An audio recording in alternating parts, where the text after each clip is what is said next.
Yo, yo, yo, Tripsters. What's up? Welcome to Trippy Commentaries. You guys can check us out on Facebook.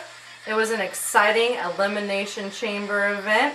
Here's Retro Brett and Trippy RJ to break down the crazy ending. Yeah, it was a crazy ending, Madison. Thank you for the intro. Retro, surprisingly, one of the best pay-per-views of the year, Elimination Chamber. Did you see it coming? Well, the Elimination Chamber is always pretty epic. The actual match itself, I mean, you got 7, 8 people in like little pods. You can't beat that. Yeah, well, we got to talk about the ending. It was completely off the chain.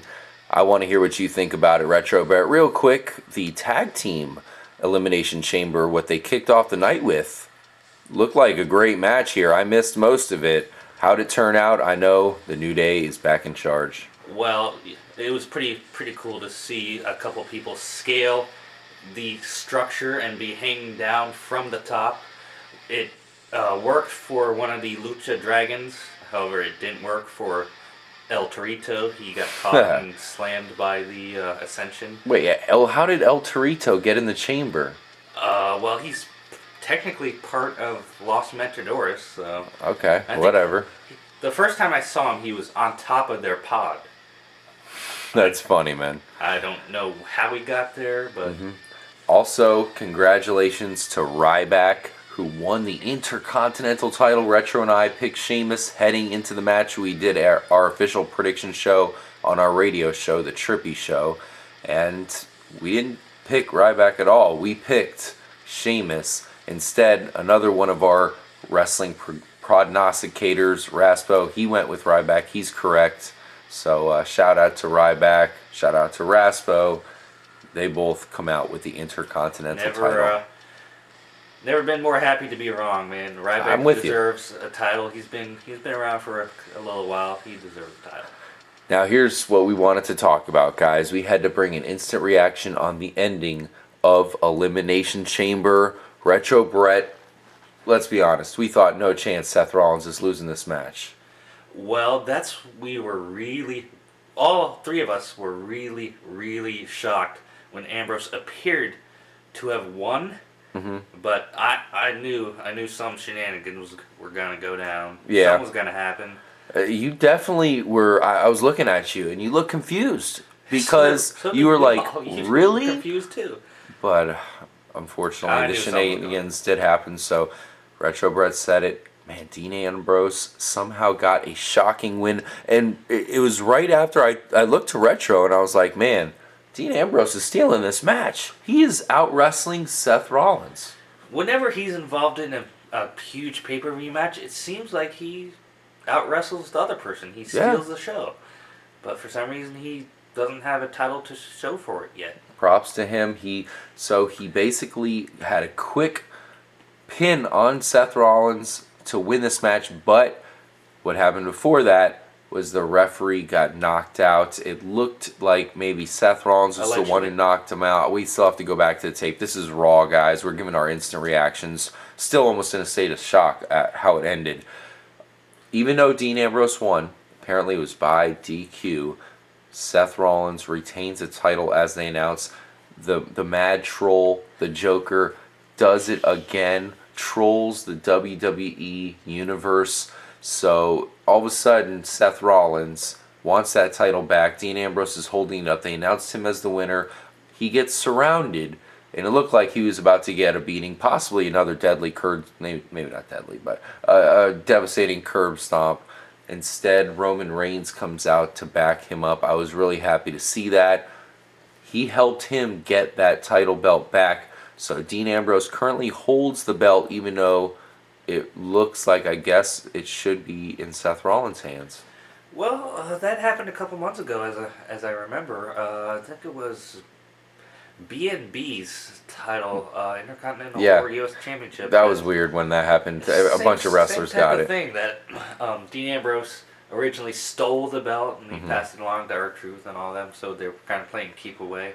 I like this. I really like that they're sticking with the Dean Ambrose, Roman Reigns friendship. Those are my two current favorite wrestlers. So to see them matching up and see Roman Reigns act as almost a bodyguard all of a sudden for Dean Ambrose. Good to see that. He still has loyalty there. Well, I mean, Seth Rollins has Tweedledee and Tweedledum, so might as well.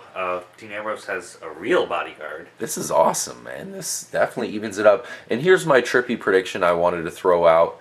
Perhaps, maybe the Shield could reunite. Replacing Seth Rollins would be Randy Orton. They're trying to make Randy Orton a babyface, someone that the fans can get behind. I mean, I was surprised at how many fans Randy Orton's had when we went to see Battleground not too long ago. Ton of Randy Orton fans, people saying flat out that was their favorite wrestler. So if they add Randy Orton to the Shield, revive that, might be a cool gimmick. Just something I wanted to throw out there. Regardless, the fact that now Dean Ambrose has this belt and has a legit bodyguard, we'll see how long they can keep it away from Seth Rollins, who unfortunately is the rightful owner. How do you feel about that? Well, I feel that obviously Dean Ambrose playing keep away is perfect for Seth Rollins because Seth Rollins can pout and throw a tantrum like he always does. Yeah. And he even be more of a bad guy. But as to Randy Orton, interesting theory. That would definitely be an upgrade over Seth Rollins. That would be an awesome trio. Randy Orton making the RKO even more popular, being used in the Shield. But the thing about Randy Orton that makes him both good and bad is when he is the good guy, he doesn't work well with others. He's a lone wolf. He always has been. So that's what the problem I see with your prediction. Yeah, and we all know Seth Rollins still has the help of Kane, J&J, and first and foremost, Triple H. Well. And here's the thing, he tried to pull off the pedigree once again. Dean Ambrose was able to counter it. So he's still going for that pedigree, still repping Triple H there in the main event. The only way I see Seth Rollins losing the title is if the Authority gets sick of his ego. I don't see it coming. Triple H is all about ego himself, you know what I mean? Hunter Hearst Helmsley here. Well, he's about his ego. No one else can have an ego but him.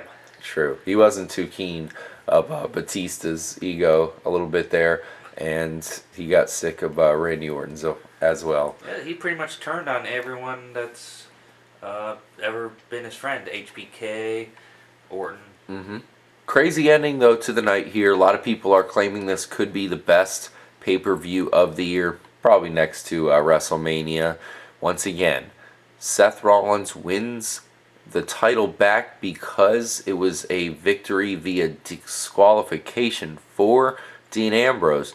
But still, Dean Ambrose left the building with the WWE Championship belt. We'll see what happens on Raw. Roman Reigns looks to be helping out Dean Ambrose 100%. And I'm just interested to see what's going to happen next, that's for sure. As are we were shocked when there was that chance that Dean Ambrose won fair and square. They put it on the screen, the graphics. We were like, oh my God, what? What the hell just happened? Is it meant to be? What's going to happen next? We await to see Raw as well as the upcoming Money in the Bank event. That's going to be amazing. To take us out, Retro Brett, what do you think about Kevin Owens versus John Cena? Interesting matchup. Kevin Owens won it as I predicted correctly. In fact, you picked John Cena. He did. Yeah, the rest of the guys on our show picked Kevin Owens just because it wasn't a title match. You excited for the rematch coming up at Money in the Bank? As long as it's not a standard match, if there's some kind of stipulation, I'd be happy. Like Last Man Standing, Iron Man. We haven't seen an Iron Man match in a while. Iron Man between Kevin Owens and John Cena. John Cena's not easy to beat. He just took out Rusev time and time again. Match tonight. That was pretty good. Yeah, Kevin Owens is very impressive. I'm a big fan of him, as well as some of the other NXT up-and-comers. Adrian Neville threw out some great moves. And, man, I'm excited about the future of the WWE. Only 2 weeks away from Money in the Bank. My prediction was Ambrose would win that thing. Now, what's going on? Who's got the title? Who's going to win Money in the Bank? We'll preview that and a lot more here at Trippy Commentaries. Guys, thank you so much for joining up here. And as always, make sure, trippy. As she said, guys, you better stay trippy. What she said. That's what I said. That's what she said. That's what Madison said. Madison, just stay trippy, okay? I always do. You have no idea.